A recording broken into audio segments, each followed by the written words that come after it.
You see, DC films, they're sort of like the weather in Albuquerque, New Mexico. One day it's really, really sunny, the next day the clouds are out, and then 5 minutes later after that, here comes the snow. And then, oh, here comes the sun, you can go swimming again. Do you see the pattern? The point is, DC films are all over the place when it comes to continuity and the storytelling. But DC is back on track, they have some really good movies, but there's one specifically that I think we could improve just a little bit. So what if we recast the ocean bro of the ocean and that of Aquaman? I'm gonna try. So hold your breath, guys. It's time to go deep down below so we can recast Aquaman. That was really bad intro. Let's just get into it.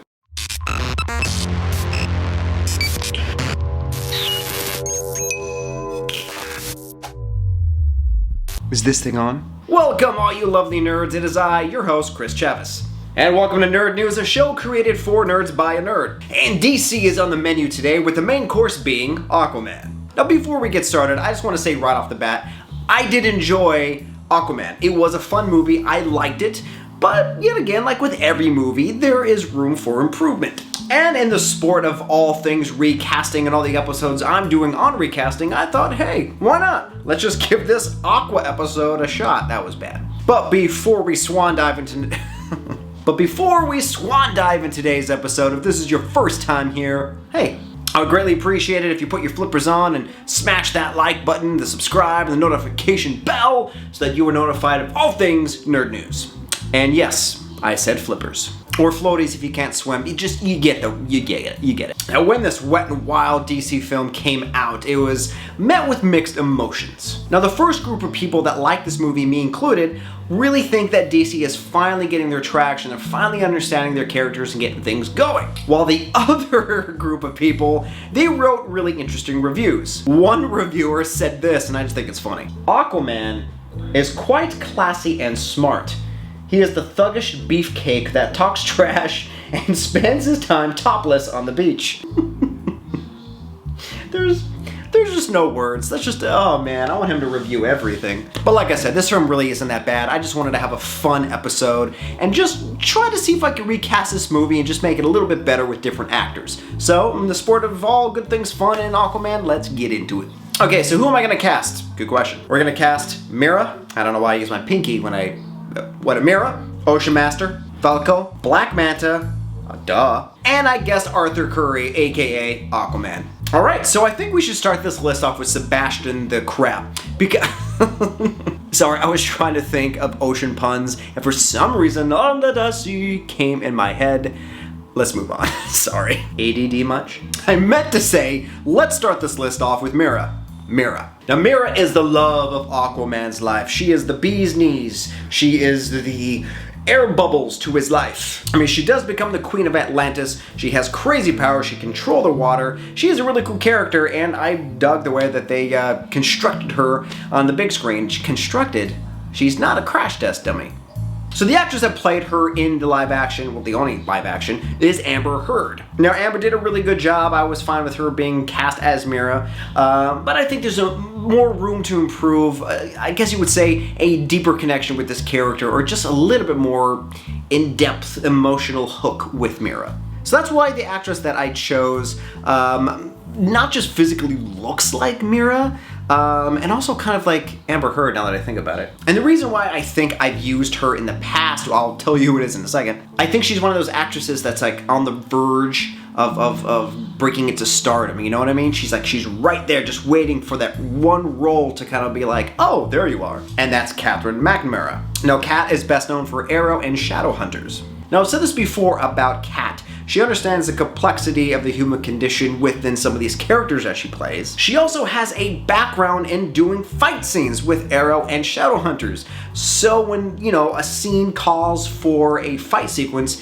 she can easily jump into that rehearsal role to get the movements down because she's done it before in the past. Or if they really wanted to keep Amber Heard, she could play the stunt double. I mean, honestly, I do think Kat is a better actress than Amber Heard based on those qualities. I've seen Amber Heard in a lot of things and she kind of plays the same character in all these movies, but I think she doesn't go there, you know what I mean? With like when you're in a role and you really have to go to an emotional state to reach a character. I haven't seen that yet with Amber Heard. So Kat, you know what? You already have red hair.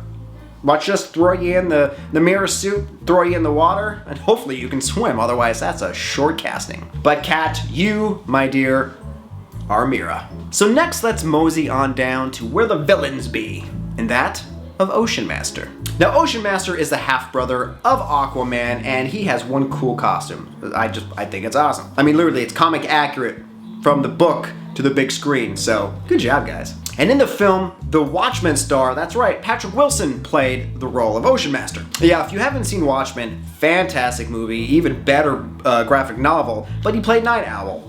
Watch that. You should watch that. And I honestly like Patrick Wilson in this role. I believed him when he was jealous that Arthur was going to get to be the king, and you felt the emotion throughout that whole movie with him. But this one I wanted to see if I could recast, because I actually didn't want to recast his character, but we gotta try. So I think I'm gonna cast Oscar Isaac in this role. Now, Oscar has an impressive resume. Just go to his IMDb page. He has a lot of really good movies that you've seen, or you're like, oh my god, I didn't know he was in that movie. Star Wars Ex Machina, and yes, he was even in the really bad X-Men Apocalypse. He played Apocalypse. It's not his fault.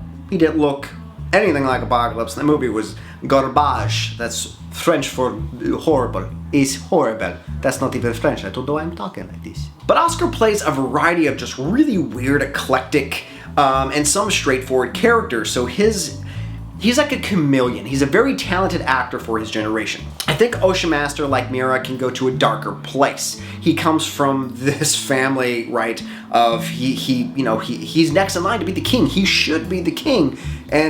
But Arthur was born and that was stripped from him. So, there's something in there that hasn't been tapped in yet. And I think Oscar can really dive in to the meat and potatoes of Ocean Master. So Oscar, toss out the Apocalypse makeup and throw away the script from X-Men. You are my Ocean Master. Next, let's move on to the Mr. Miyagi of the sea, and that of Vulko. Now, Vulko is the chief scientist to Atlantis, and he's also the trainer of Jason Momoa / Aquaman.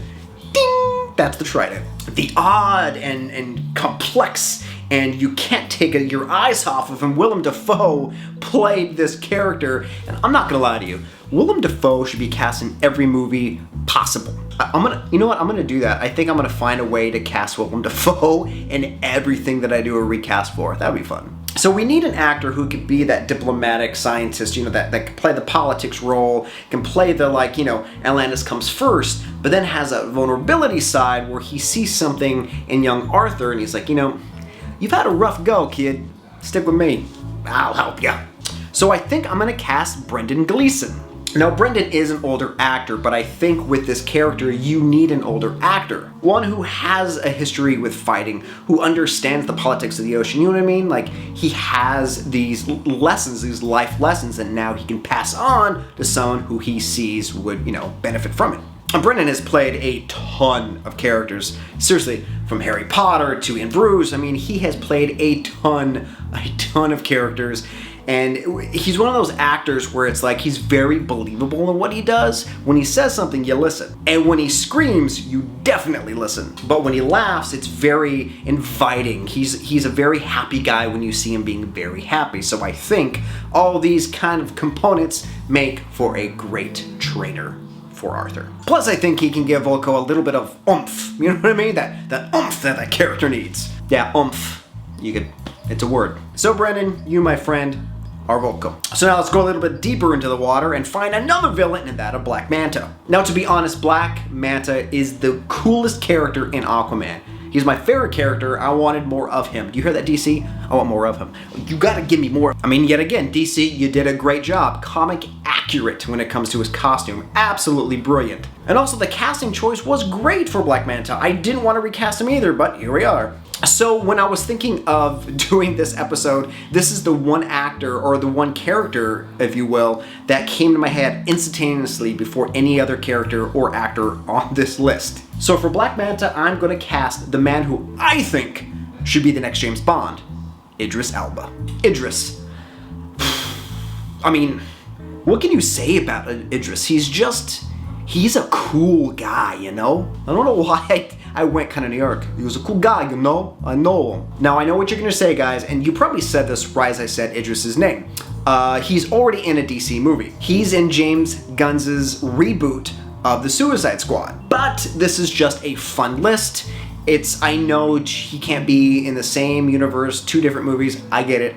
I agree. But in just fan casting, the word fan, I think Idris would own Black Manta. And I mean, just like Brendan Gleeson, Idris speaks, you listen. He punches you, you fall. He gives an inspirational speech. Oh, you're gonna be fired up. But Idris, my man, it's time to go fishing, because you are Black Manta. Alright guys, now on to the last casting choice of this list, and that of Arthur Curry / Aquaman. I don't know why I did that, I'm sorry. I had coffee earlier. I don't know why it's affecting me now. So words can't express my sheer gratitude and sigh of relief when I heard Jason Momoa was cast as Aquaman back in what, 2016? 2017. I had to consult the internet for that one. And right off the bat, I was like, no one's gonna make fun of this character again. I mean, it's Jason Momoa. The man oozes like man's man, you know what I mean? Like, you want to hang out with him, you want to have a Guinness with him. He's just a cool dude. And yet again, I wouldn't want to recast him, but at the same time, I think there's other actors that could, bring a little bit more. I don't want to say Jason's a bad actor, but you know what I'm saying? So there are 2 types of Aquamans that physically we've seen in the comics. One, the long hair, the missing hand. The other one's more of the clean cut, more like if Paul Walker was Aquaman, kind of like that. So I think I found an actor who could possibly borderline between the 2. If they wanted to give him the long hair, the no hand, they could do it. If they want to make him clean cut, they can also do that as well. So I'm gonna cast Alexander Skarsgard. Now the reason why I'm casting Alexander, his acting chops, he goes places with his characters. He is a large man, he's a very tall man, but he plays these roles that go from these deep emotional roots to these almost borderline silly characters and anything in between. So he has this really verse stretchy range that he can tap into depending on the character that he's cast as. And physically he'll look the part. If you've seen Tarzan with him and Margot Robbie, he gained a lot of muscle and he had the long hair. So kind of take that version and put it underwater, and I think they can have a nice blend. Plus, like I said, the acting chops will kind of help, flush Arthur out a little bit more. But Alexander Skarsgård, you, my friend, are Aquaman. Well, that is it, guys. That is my fan cast for Aquaman. And if you agree with my list, let me know in the comments below. I would love to hear what you think. And guys, thank you for hanging out with me for this little bit. I greatly appreciate it. I love doing these episodes and hope you enjoy watching them. But until next time, I gotta leave you with another joke. What did Aquaman say to Mira when she got new shoes? I really like this joke. What are those?